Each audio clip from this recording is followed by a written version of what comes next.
I go by Sniickersnee. I've gone by Sniickersnee for a very long time on the internet. It originally was a scene kid name, and I used it for my persona back in the days when I was into the furry fandom. I no longer am.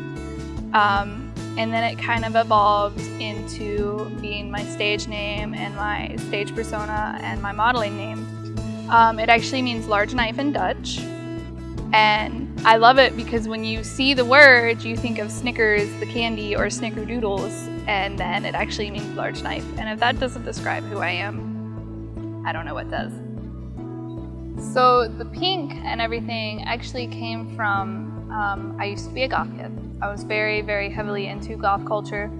I wore, a half a tube of eyeliner on my face every single day, and very, very baggy clothes, trip pants, stuff.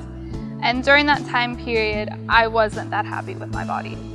I was very unhappy with the way people treated me because of the way my body looked. I was a child who was a lot curvier and more developed than other people my age, and people did not take that very nicely. So it injured me. But over the years, I came out of, it was a phase. And now pink, I see it as the color of the goddess. It's a very happy, loving color. It's positivity, it's hope, it's love, it's everything great that we can imagine. And there's so many different shades of pink, and I like hot pink the best, but it's all beautiful. While a lot of people associate pink with femininity, I associate it more with love and passion, and that has no gender. Honestly, I never thought that it would turn into a career or something that I would be very, very passionate about. I started because I wanted to save myself and to find hope and happiness within myself by doing the one thing that I could do. And it became this huge thing for me. It's my life. It's what I look forward to. I never knew I would get this far, so it's a wonder every day. I personally believe that we all are beautiful, no matter how we look on the outside. We are spiritual beings living in a human experience. Sometimes our joints and bones and internal organs don't work the way that they're supposed to. But it doesn't matter. We are still beautiful, no matter what we look like, no matter how much pain we are in. We are beautiful and we are human, and that is all that matters.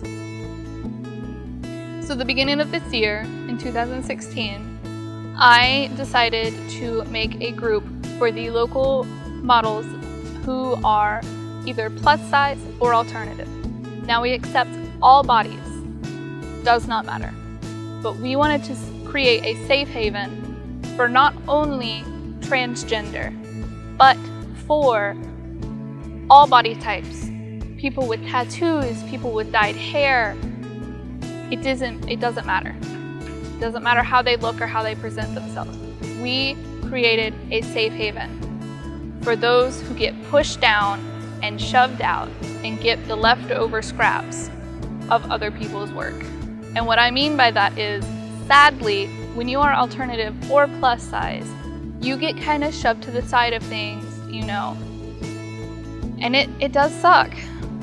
But we want to rise above that. We want to show others that we can work just as hard and that we are just as beautiful, and it's kind of like a revolution. And I want to thank every photographer and every model that is part of this big happening that I and Bonnie, the other admin of the group, are trying to create. Even if you are not local, you are still welcome to connect with us and message us and speak with us. We are welcome and open to any and all networking. If you have a large modeling scene in your area you are more than welcome to start a group like we have. If you would like any advice or tips on how to get a group like this started and how to do group projects like we have done. Earlier this year, we did an alternative Disney photo shoot where all of the girls were a different Disney princess and did their own twist on it. I did Alice, and I had a trip to Wonderland. We had one girl who was Rapunzel, and she went downtown Asheville and shot her set there. So the ideas and possibilities are endless, and you have that power within you to create it.